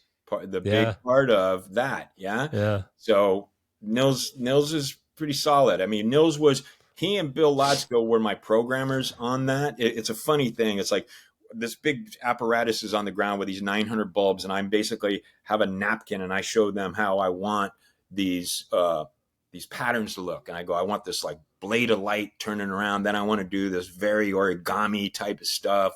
But look at it now, boom. And then I program it. They spent all day, all night programming the thing. We raise the thing up in the air, and I say, turn it on. And the first cue that I had, I said, okay, now show me the special guitar solo. I want the fan blade coming on. It was all backwards. They had programmed everything backwards because they looked at it this way. And I said, okay, I'm going to walk away for 3 hours, and you guys are going to fix it. Boom. Yeah. Literally walked away, came back, looked up, turned the lights on, started working with the programming. And I just sit there and I went, wow, this is something special. And then that's probably when Nils created the world's first effects engine. So he could reverse this thing spinning, and I don't know how he wouldn't have to reprogram it. They had to go back in and repatch everything. Yeah. And it was like, it was a ton of stress on that job because all the dimmers blew out. We had to get all brand new ETC dimmer racks in that night. I worked all night long. I kicked everybody out of the building. They gave me my palette of macros to work with. Yeah. And then they kicked everybody out of the building at 11 o'clock. I worked all night long, 7 a.m. My producer wakes me up in the car, and I had a 10-minute nap. We come in. She goes, are we okay? And I said, we'll be fine. We go in, queued one song up, or one sequence up, and I busted that entire thing out. I let Bill do the first take on it, and I said, move over, dude. Sorry. And then basically that was all me just pushing all those buttons, and I absolutely adored it. And as the day went along, continuity was out the window other than I had structure going on. But as the day went along, I kept overlaying stuff and seeing things happening come to life that just don't happen anymore hardly. Yeah. Right? Yeah. Then you fast forward to 2000, and I did Public Enemy 2000 with P. Diddy. I did that was 3,000 light bulbs. 2004, I jumped to Rock Your Body, 10,000 light bulbs in a room, which then was 32 dimmer racks. Okay. that was insane. It Once kind of again, became your thing, huh? well, Like it was. lots of little tiny light It sources. was. Let's get Keeling. It was it, and Yeah. that was it, because But that got me campaigns for Sunday Night Football, ABC that's Monday amazing. Night Football. I ended up Yeah. doing. Well, yeah, the Sunday Night Football, that's that look, right? Was That's it? that same look. Yeah. Yeah. But did you ever ask Nils how many Element Labs Versatubes you sold for his company? Right. This is, dude, How residual. many people tried so many different ways to Yeah. copy that look, you know? And I still mean, do, bro. Still do. So, yeah.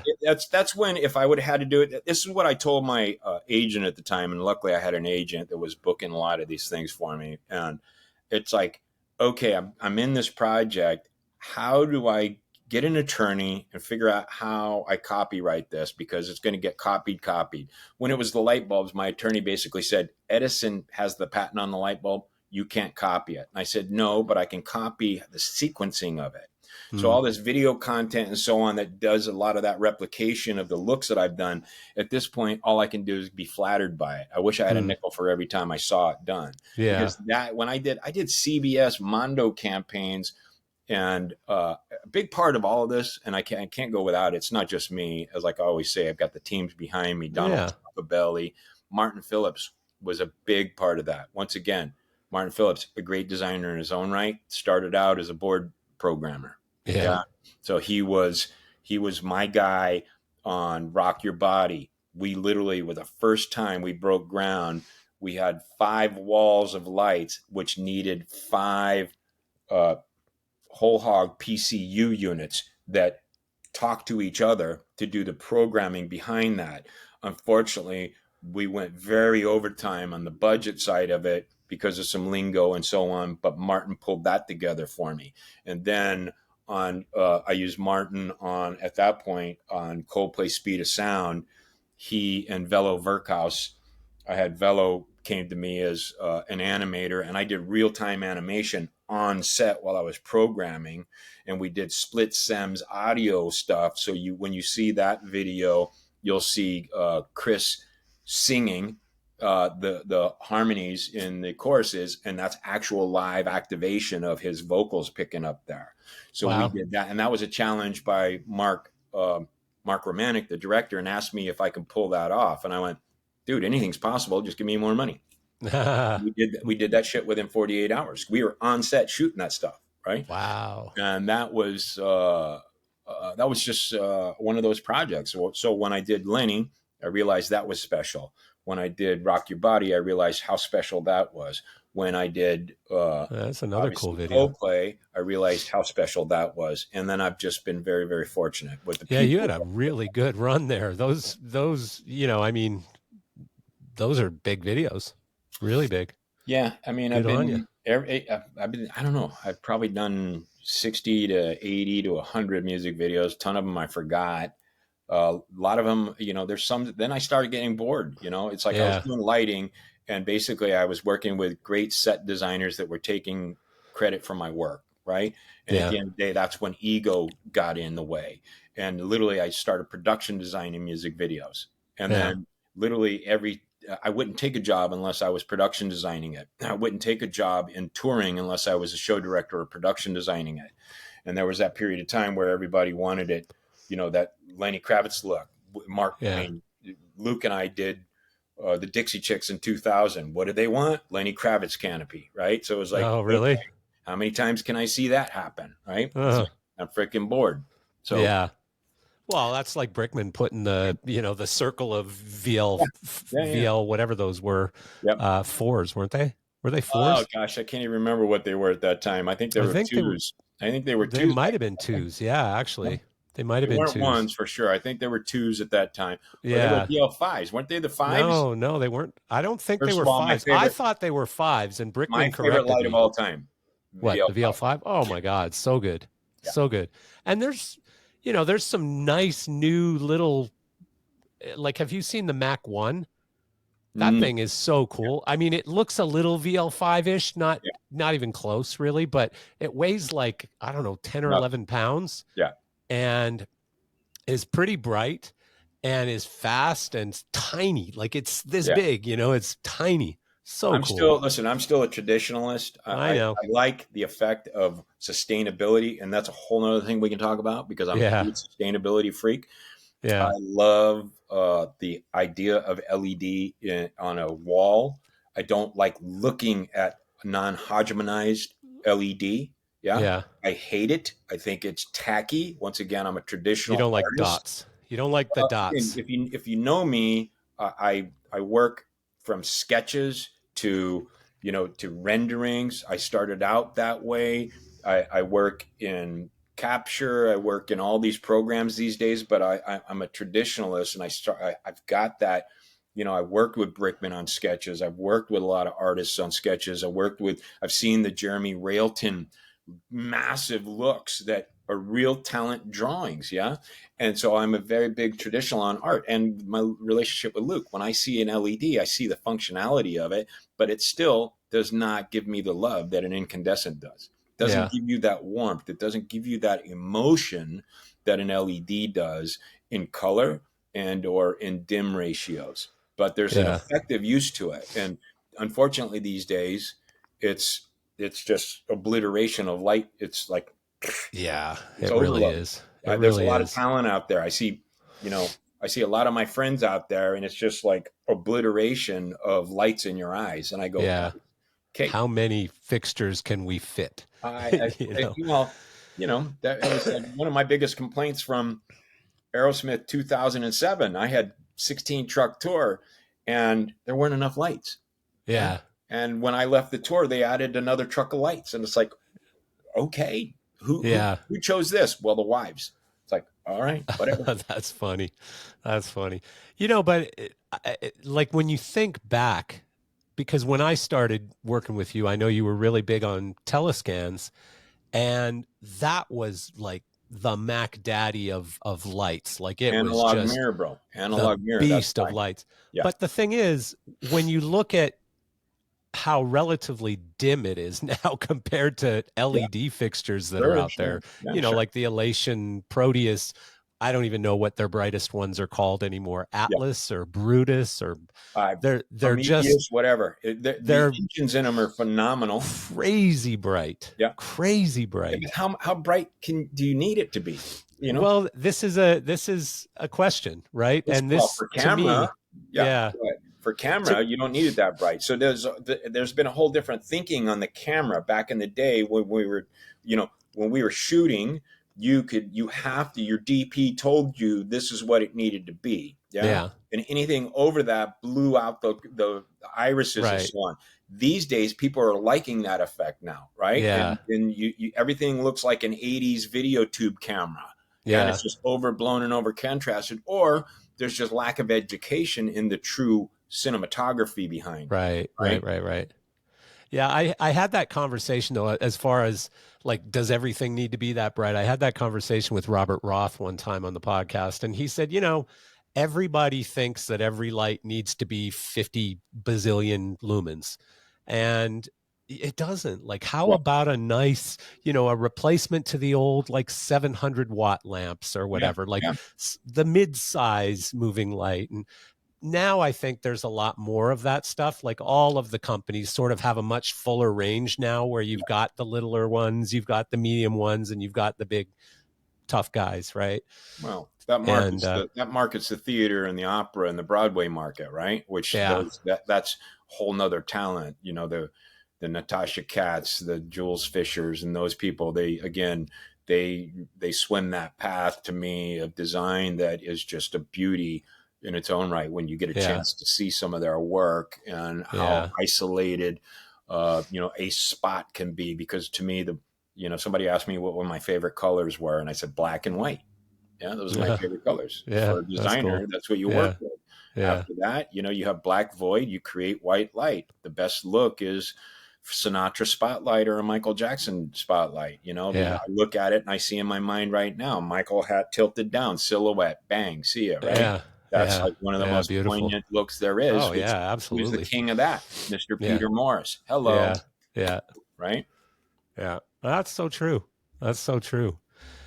I was reading over a bunch of notes when I was getting ready to do this, and I forgot so many of the things that you did, like Don Kirshner and Soul Don Kirshner. Train, and Yeah. just Yeah. crazy stuff from like back in the really early days of all of this stuff. Blows me away, man. How lucky I was. So again, early start at 15. I met 15 and a half.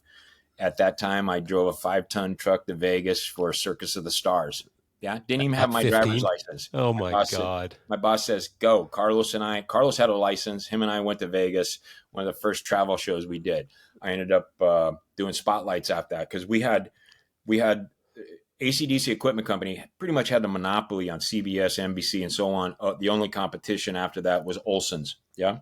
Right. Yeah. So we had the biggest a line of spotlights. So I think I had 16 Super Troopers, Trooperettes, Color Trans, all these spots that I became quickly, by chance, literally, I think the first day on the job, I walked in front of the camera between Bob Hope and Take, and literally it was like, cut. And my boss looked at me, and this was, of course, after I was stoned the night before. Yeah. So, and literally grabs me by the ear and he said, "Kid, you see that thing up in there in that floating bed up there?" And he goes, "Get your ass up there and fix that. Don't come down until I tell you." And it happened to be a spotlight. And I went Yeah. up there and it was a carbon arc Super Yeah. Trooper. Yeah. And I literally wrapped my head around it, and ended up working on all those. And at that time we had all the follow spots for the Greek, every KTLA show, KTTV, boom. So became the spotlight manager. Oh, Yeah. cool. So literally, I would do all the spots, and I became a juicer. So I did Soul Train for 3 to 5 seasons. And one of our biggest clients at the time was Academy Lighting, yeah, which was Carl Gibson, Jeff Ingle, Bobby Dickinson, and so on. Small So names. All yeah, small right, names. small Yeah. names. Yeah, so that was at a time where hell, I gaffed like 3 or 4 jobs for Bobby by the time I was 18 years old. Yeah. I That's think I did insane. an Igloo commercial and I did a tabletop thing. Then I was juicing for him on a bunch of things. He left Academy Lighting. I ended up working on Soul Train for probably 5 seasons as a juicer, spotlight operator. Then Jeff Ingle at the time, him and Carl Gibson were the flip 2 LDs on that show. Also worked on Don Kirshner's rock concert, and we did that show. And dude, I mean, when the Police first came out, they were showcased there. Pat Benatar, Molly Hatchet, I Men with know. Yellow Hats, Devo. I saw all of them, He and I got was on some a of the follow spot for greatest them. bands. I'm just going like, Really? what? I get chills thinking about it. Going Yeah. like, I dude, get paid to do this? did this really happen? Right? Yeah. And so through that, I also had a friend that came to a lot of shows, and he was one of the youngest bands I ever managed. Was his name is Marty Fredrickson, and Marty is a major producer these days. Owns a major studio in Nashville. Co-wrote the song "Jaded," produced "Pump," produced about 4 other records with Aerosmith. Introduced me to Aerosmith, so that's how my relationship with Aerosmith happened. Huh. But then Marty's a multi-platinum award winner. He's worked with every artist you can imagine. He's done multiple records with Buck Cherry, Motley Crue, da da da. Marty, back in that day, I was managing his band called Road Crew, and we were brothers, yeah. And I brought him to those shows, and that inspired him to really write music. And then I was in the production side. And today we look at each other and go, "Wow, where was that life those years ago?" But yeah, Don Kirshner's was just an amazing time frame. I ended up working. So from that spotlights, I ended up putting them on Midnight Special. I was working on them there. And then Xenons came out, and we had the first Xenon Super Troopers in America. They got shipped to us to the West Coast. And I built those and put those on Danny Terrio show, or did Solid Gold is what that was. Yeah. Yeah. Then I saw just multiple bands through that, working on those because Wow. Yeah. they were breaking down and I'd have to go fix them and yada, yada. So meanwhile, while that was happening, we were also getting calls to go to Phoenix and the West Coast through Beaver Productions, which was a concert promoter.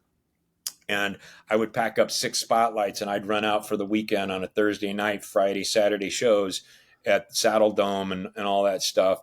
And I met so many different talented people. That's where we did Kiss. First time I ever saw Kiss, I was like 18 years old and so on.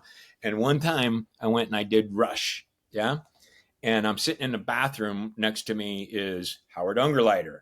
Yeah. And here I am, just a young kid. Hopefully And you're in separate stalls at we this were point. totally separate. Yeah. All right. It was just a general conversation. And he's like, "Hey, kid, what are you doing?" Right. And I go, "Well, I'm here with the Follow Spats." Boom. Next thing you know, he's like, "I'm in LA this week. You want to come on out?" And so on. And there became another brotherly love. Right. Yeah. And I mean, I think I Wow. was 17 years old when I met Howard.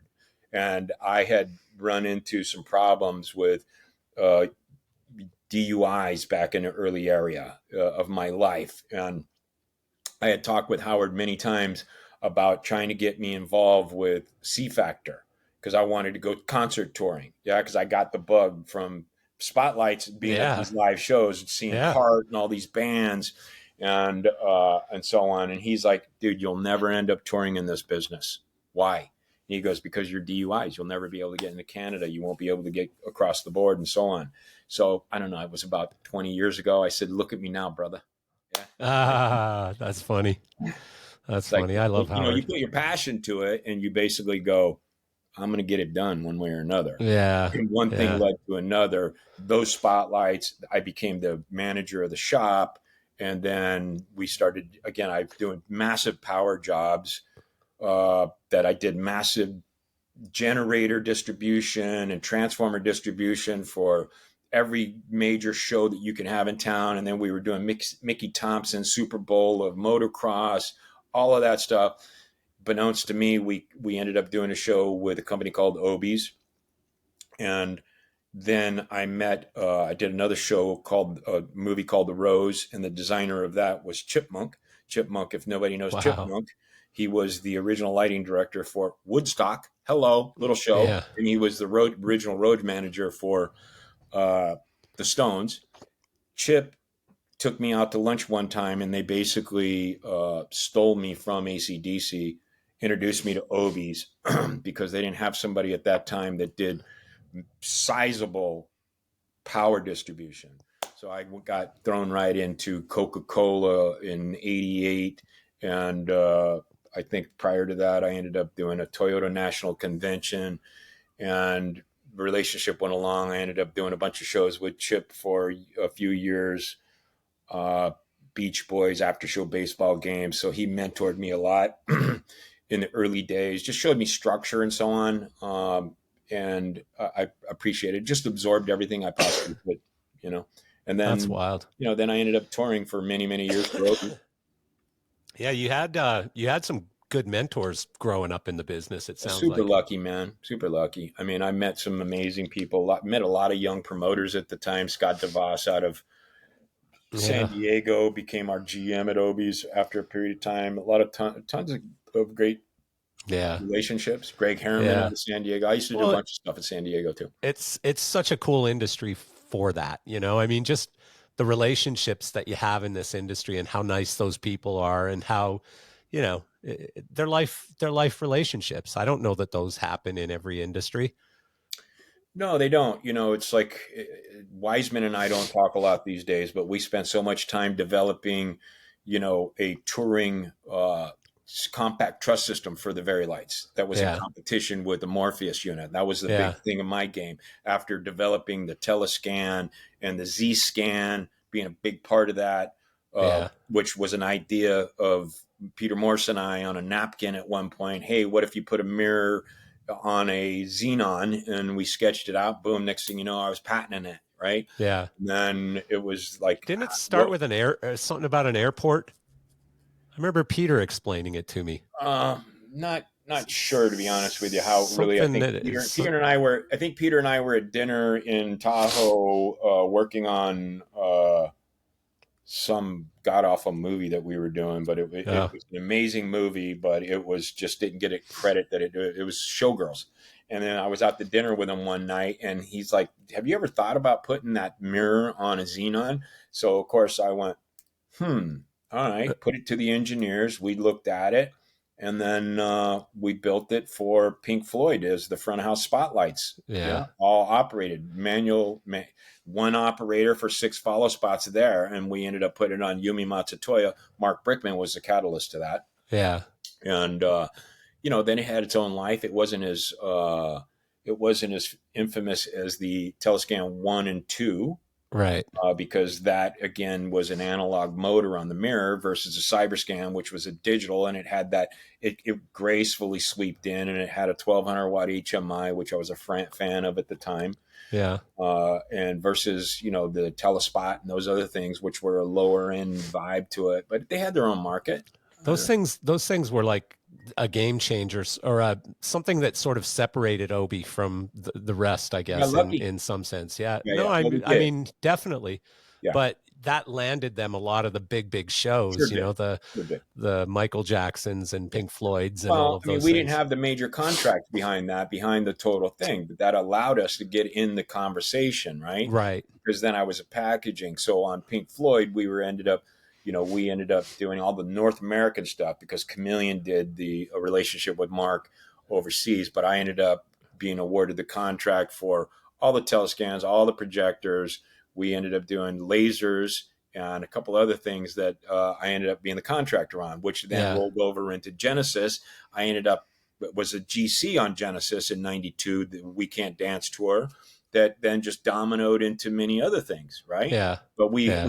we had sprinkles. I mean, we were putting packages of 6 to 18 units out, just telescans on, whether it was the Stones, this or that. So that put us in the conversation Yeah. on a lot of things, to general contract packages too.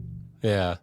Yeah. It's really interesting. I mean, one of the cool things about being old is that we've seen so many different things, and especially when you think about moving light technology, Yeah, you've been there for the entirety of it, and I've been there for almost the entirety of it, yeah, and it's cool, because a lot of people coming up through lighting beautiful, right now think that yeah, everything's just amazingly well fast. built and really reliable and super fast and cheap and all of these things, right? No, not so much. I mean, we dealt with some broken shit back then. Oh Jesus, dude, I mean, I'm broken sure it shit. was a lot of work to keep telescans working too. Well, they But they they were the Fiat on the road, the Ferrari Fiat. So it broke yeah, down. You had to have a mechanic there, right? So yeah. when they worked, they were precise. They were Oh, beautiful, beautiful stunning. lights, right? Well, I mean, just that big fat beam was so cool. Gorgeous. Yeah, and Yeah, then it just zeroed out the iris.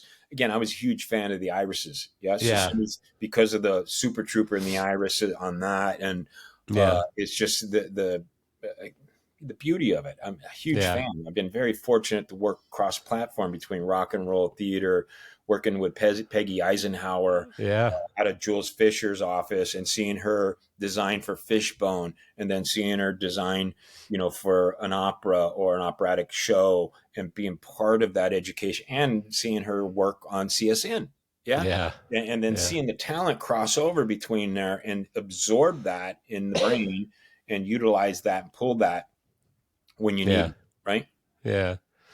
So, what do you think of where the industry's at today? Like, do you have any thoughts of, especially from a technology standpoint? Like, are you pretty happy with where we're at, or you think we're? I'm blown away. It's like, again, I'm Pardon blown me. away on the overturn of technology. Yeah, we used to see a 3 year cycle of technology. Other than the Parkin and the motor and so on, we saw the generation of gel strings and shit like that happen. I'm blown away on how fast things are just turning over. Yeah. And more so LED, where it has gone already in the last so many years since I Yeah, first had a chance to work with it. Uh, and so on. So I don't think it's stopping anytime soon. I think that there's always going to be it. I'm hoping that the drone life has more life for it, other than just taking over fireworks. I mean, I like the yeah, fact that you have a source to take over combustibles for the sustainability of Mother Nature and that stuff. I still am a traditional fan of liking fireworks, but I just don't like what it does to the earth, right? Just like I don't like what generator fuels do to our planet anymore. I'm a right. big proponent of sustainability. So LED and technology, the more it grows, the better the engines become, the less juice it sucks up, the more it gives back to the earth, and it doesn't cost to make it. It's like it's I'm Are you seeing these battery companies now doing well, it's like the I was just festivals and leading stuff? in. Yeah, I'm just Yeah, leading into that. I hate Tesla. I hate electric vehicles. I love them, but I hate them. But when you look at them, I'm a huge fan. I own 2 fire trucks, 1960 fire trucks. I own 274 vans. I've got a Harley. I've got all this stuff. I don't have an electric vehicle, but what I do me use, too. I sustain what has been built before, and I use it properly to do what it is I want to do. I will not buy an electric vehicle that same battery has cost lives to build, from fracking in Asia and or Africa, and all of the pollutions that come with that battery. When you weigh the two together, it's like that fossil fuel is there. It costs a certain amount. That combustible goes up in the air. I'm still like, I haven't bought into the Well, fact. I don't think the net gain is what they're trying to sell you. You know what Right. I mean? Like Right. they Yeah. sell you on this. Oh my God, we're saving the planet if you buy this Yeah. Right. Tesla. Yeah. That's bullshit. I You know. agree. I But what agree. I was talking about is the battery power systems for shows. Yeah. Like a lot of festivals and stuff are starting to go, instead of generators, they're going to these battery Yeah, but there's systems. just they're not bulky enough for it, right? So you can do it. I mean, here's what I always look at whenever I'm producing a show these days, and I talk with my TDs and so on. It's like, first thing you look at is grid power. Okay, the most sustainable source you're going to get is grid power. Take a look at what you can negotiate, or tell me where there's 480 power where I can drop a transformer. Yeah. Right, number one. Number two, let's get into the conversation of why we need fuels. At the end of the day, if we're going into a four-wall venue, there's a certain amount of power there. We're going to convert that. Then whatever, we build the show based on that, and we try to contain it, which LED allows us to get there, right? But then you got to bring up that word of power generators. I had to Yeah. do the same thing for Balloon Museum last year, and I went to CES, which is what Steve Jackson Hatchett was my brother at Obi's forever. Yeah. So why, I live, and if you ever talk to Steve, he's straightforward. Yeah. He's Yeah. like, it's diesel fuel, bro. If you want to Yeah. save the planet, go somewhere else. Yeah. At Yeah. the end of the day, when we talk about it, they are doing things, them, TriStar, all these other people are trying to go to biofuels, and they're trying to do these power generator plants and or storage cells. And I just haven't seen anything Well, at there's the scale. one company out of California. I can't remember what they're called, but I did a podcast with Richard Cadena, Yeah. and he had just used them on Willie Nelson's festival Huh. in Austin, Yeah. and they brought big diesel generators as backup just Oh, in of case, course. because Yeah. Right. Yeah. they were a little sketchy on it all. Yeah. But they never had a problem. It was great. Good. They Well, had I'm glad. I a mean, solar farm yeah. built out in a field not too far away, and Yeah. that. Well, that's what we're doing. So at the end of the day, I've got another package that I'm working out that just got postponed to next year.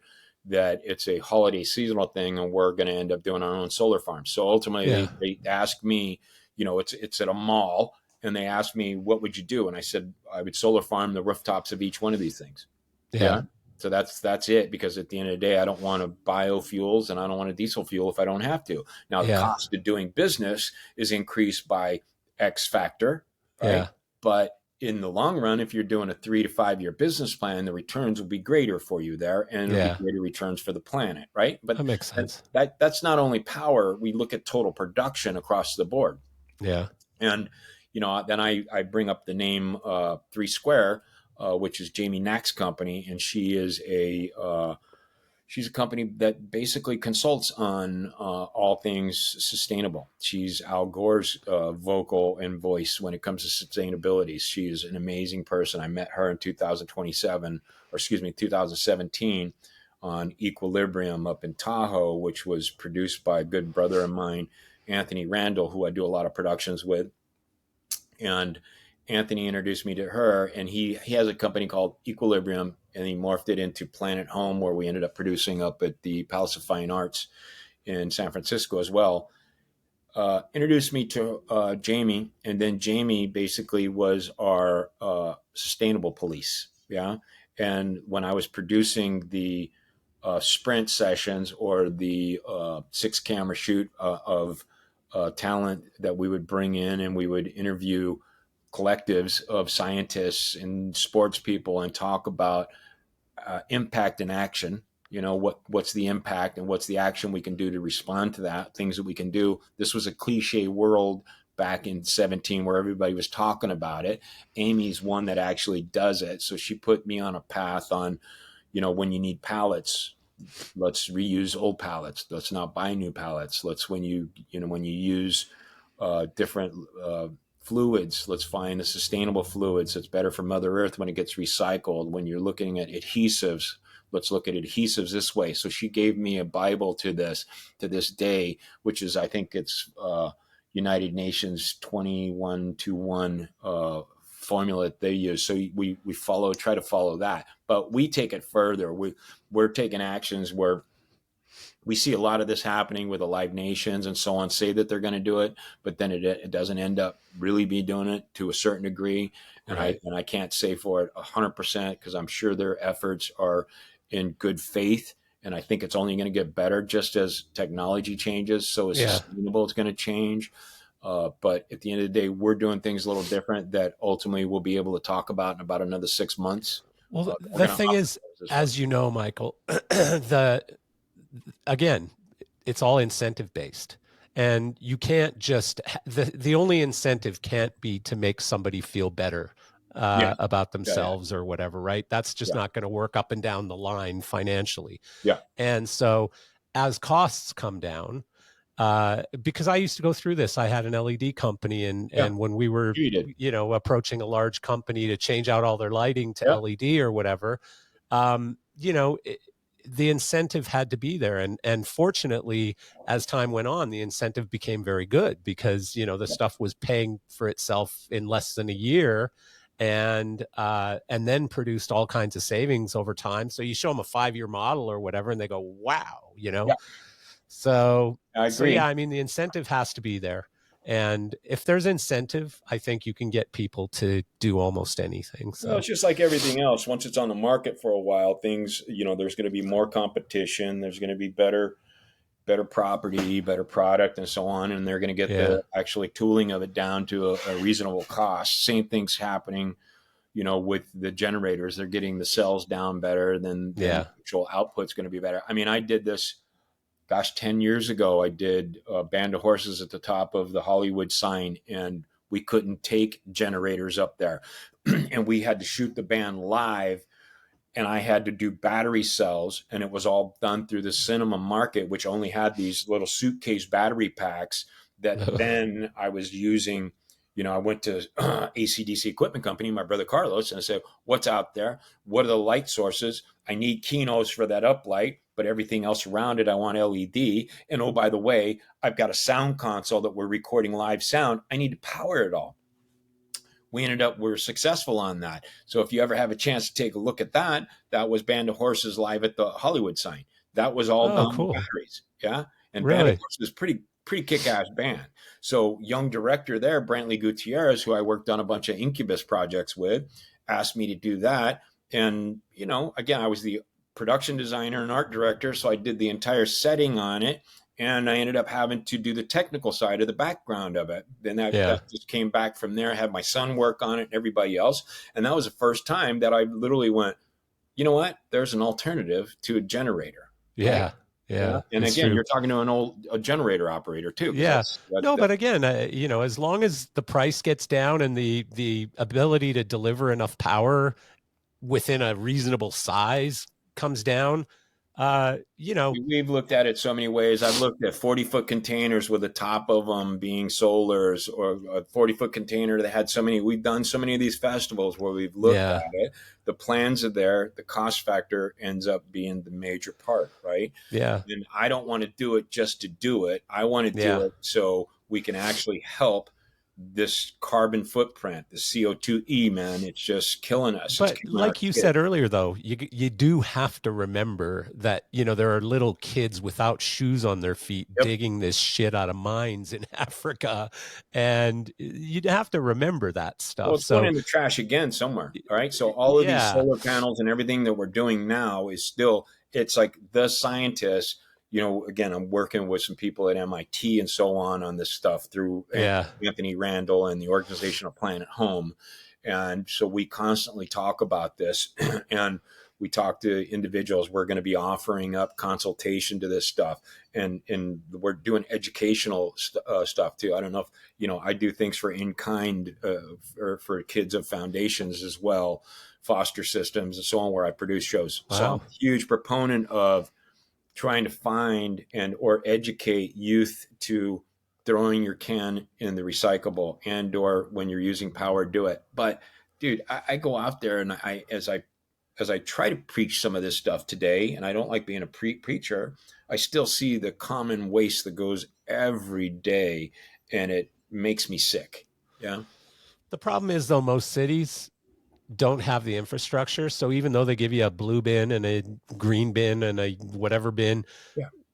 it all goes to the same freaking All goes the landfill same. most of the I mean, time. yeah, we do half this at home. half I mean, half the cities just don't have the infrastructure for all of the recycling.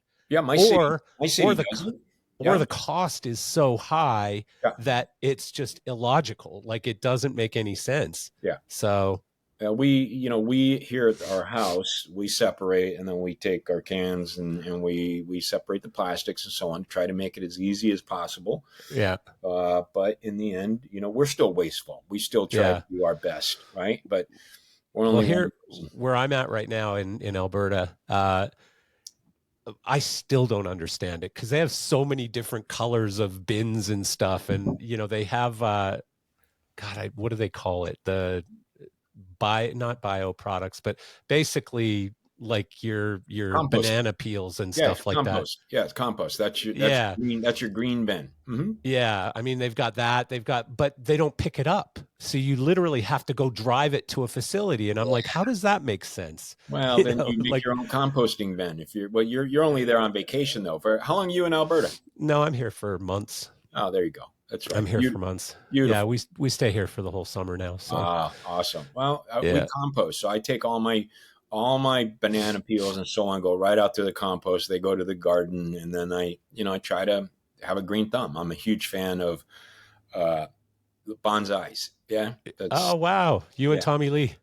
yeah. I'm just like a total nut for bonsais. I try to bonsai everything, and then I failed on many of them, but at the end of the day, it helps me zen a bit because I don't. It's like people Yeah. go, "How do you deal with stress?" And I said, "I just don't let it in, man." Yeah, Yeah. it's like Yeah, I don't get the bonsai thing at all. It just I don't have that gene in me that just says let's slow this right down and just sit yeah. here and trim this little bush.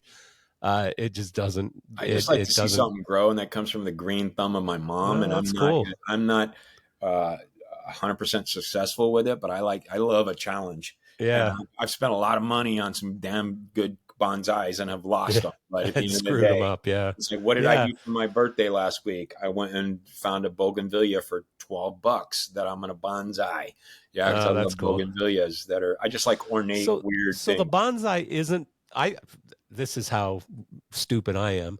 Yeah, So the bonsai isn't the tree type, correct. it's the cutting type. It's the style. It's Ah, the potting. It's the culture, right? And I'm not a professor by any means. Yeah, yeah. there are spruces. There are just tons of different Oh, see, I didn't trees that know you that. can do. I didn't know It's that. the bowl. It's like what will grow within that. Huh. It's like a bougainvillea won't grow in a shallow bowl, but I Yeah. challenge it to, and I keep pressing it and trying to figure it out, right, with the right Yeah. nutrients and so on. And then I like crimson maples.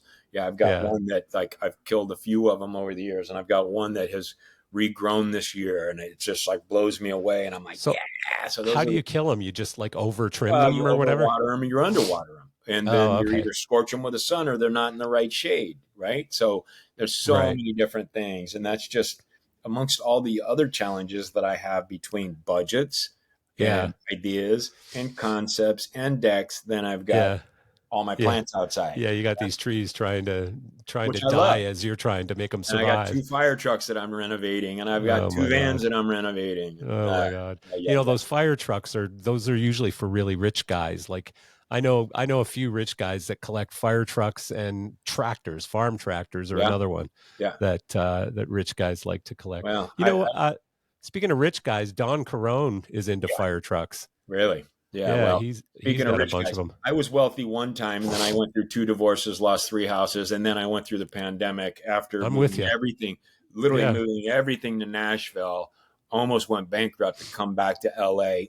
Then fortunate enough to land a position again with S2BN Entertainment Yeah. and consult for them and to work Yeah. for them and to let Good for you, a man. Good for senior you. like me still try to Yeah. stay fresh. Yeah. No, good for you. It sounds like you found a perfect situation with really, really amazing people. And you're obviously very happy there. You're much happier than last time I spoke to you on Yeah, the last time was podcast, stressful. anyways. Last time I Yeah. was, You were in between it all. well, I was dealing with the theater that I was renovating. Yeah. And then I had another job back in LA that I had designed, and I had Yeah. just left the Obi company for my second time. Yeah. And it was, it was a whole different move. And I had Yeah. just been diagnosed with fatty liver and so on. Oh, And luckily I've gotten all of that. And I was 230 pounds back then, but when you yeah. saw me, Yeah. I had lost 40 pounds in 3 months, and I went Ugh. cold turkey. People ask me how you did it. And I quit smoking and drinking at the same time. I did it because I was told that I had hardening of the liver, and my Yeah. ex-wife had just killed herself. So I didn't want my kids to be orphans. And I said, Yeah. if you're going to do this, you're going to do it. And then again, Good for you. again, at my age, I go once a quarter, and I try to stay healthy now. So it's like Yeah. Me I've too. I try to stay as young as possible, get out, Yeah. exercise, and I want Yeah. to live, man. I've got Yeah. too many friends. Every day above Ugh. dirt is a good day. Yeah, But it makes you almost want to get off social media because as much as I love seeing my friends on social media, and it's why I have it, yeah, I hate seeing dead people. I just hate the yeah, announcements that you yeah, get, yeah. it's just so sad. I can't stand it. But the funny thing about health, and I had this conversation just the other day with Robert Roth. I was talking to him about something, probably Craig. I think he called me about Craig. Yeah. And he said, and this is how I look at it too. He said, if I knew it was this simple a long time ago, I probably would have had a much healthier lifestyle. And I said, what do you mean? And he said, well, apparently diet, exercise, sleep, and lack of putting bad shit into your body like alcohol and drugs and everything else. Apparently there's something there. And I said, yeah, you're right. Something there. Well, You're that's right. Robert's probably one of those that went through all the debauchery like me in Oh, those of days. course he did. Well, Robert's been Robert went around it. hard. He We went abused hard. it. Yeah, we all He's abused it. Yeah. So, he's been sober for a year and a few days now. Like when I spoke well, to him, good it for was a him. year, a couple days ago. So, uh, Another professional in the industry that I truly respect. Him and I went head to head on a bunch of contracts way back in the day at Obies. Didn't have a lot of respect for each other back then, but today I've got a ton of respect. I'm old enough and wise enough yeah, to look at the pros in the business and have yeah, appreciation for them. And then there's a lot of names that I don't know that people try to reach out to me. And if you know me, I'm not 100% sociable. Yeah. yeah, At the end of the day, I've got a niche core, but I try to get out there these days more often to say yeah, hi to folks and to yeah. Well, just that's another thing that's important as we get older. I mean, like one of the biggest causes of dementia is lack of a good, solid social life. yeah, like You know, sleep. You said sleep, man. These days, sleep's I'm sleeping important. a Sleep's lot more important. these days. Yeah, This it's week like has been rough for me because it's like I'll sleep for 26 hours and then I can't sleep for 2 days or whatever. But yeah. well, Michael, I appreciate you very much taking the time to do this with me. And It's always nice to catch up with you, of course. Appreciate it. We should do it Appreciate more it.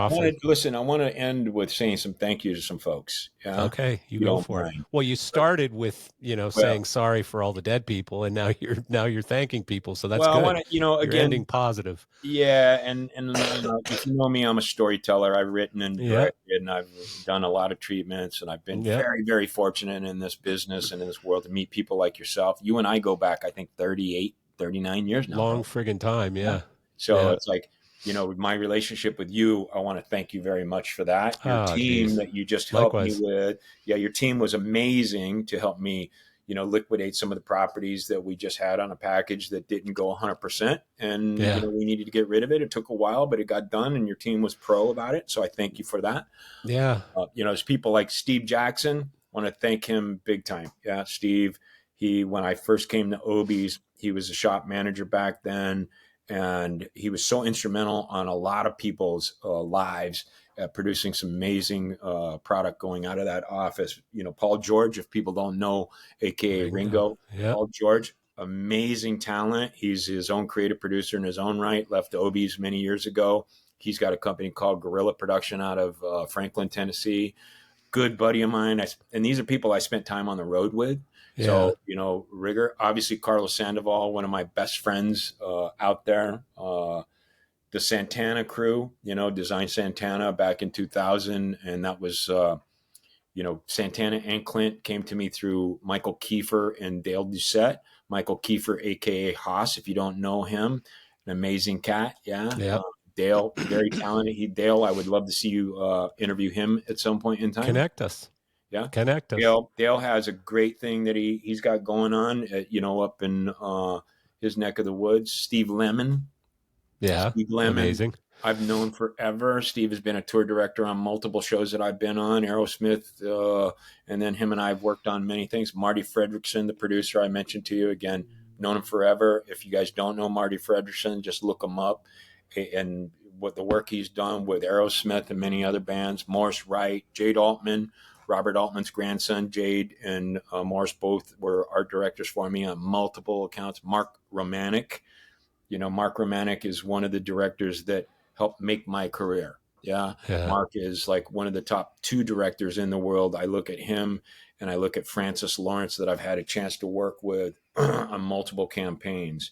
Mark is like, I look at him and I look at Stanley Kubrick style directing, and Wow. Mark has done some of the biggest That's huge. products in the world. And he brought me in on Coldplay, and I've worked with him like 5 times. You got Brantley Gutierrez, another amazing director, Anthony Randall, Wiseman, Brickman, yeah, David Agar, everybody at All Access. Want to thank you guys there. Joey Gallagher. Again, all these people have produced product for me. Jose Cantoon and the Accurate, Arthur Mayo, Scott Jevons, Brian Longmire, the Gregorio family, the Lenny Kravitz team, like I said, Bill Latsko, Donald Giacobelli, and others. And the programmers. Lemmy's new album is pretty good, by the way. I've been listening to it. It's Yeah, I decent. mean, that's been a weird relationship after I did this. I've been very fortunate, like I said, with having, the same year I did Coldplay Speed of Sound, I was nominated for an MTV on that one. And then I also did MTV2. What was the band that I did? Oh, Jesus, I can't even remember it. But they won the video of the year that I ended up directing that package with, too. So programmers, Martin Phillips, Ben Richards, Benoit. If you don't know Benoit, Of he's course. an amazing talent. Michelle Also Surratt. Canadian. Yeah, Michelle Surratt, very talented. Michelle worked on my last big production, which was See You Live at Coachella. The Yeah. Bravery was the Yeah. band, by the way. Bravery was the band. I just There you looked it up go. in your Thank you notes. very much. Yeah. So that was a flip side. If anybody wants to do anything, look at Coldplay Speed of Sound, then take a look at my crazy brain where I did all of the production design and art direction on the Bravery and threw that together in like 48 hours. Cat West was the last one that I wanted to say. And then my amazing son, Lucas and Shane. Wow. Want to That's a thank big them all. list. And That's a big list. yeah, and my significant other right now, Jordy Caton. Yeah. So Nice. for her to put up with me and us in this business. They're all special ladies putting up with us. That's for Right? sure. Yeah. You've been through it. I Special time, have. Mr. Marcel. Thank you very much. No, thank you. And let's stay in touch. Yeah, buddy. You take care of yourself. Thanks for the You too. time.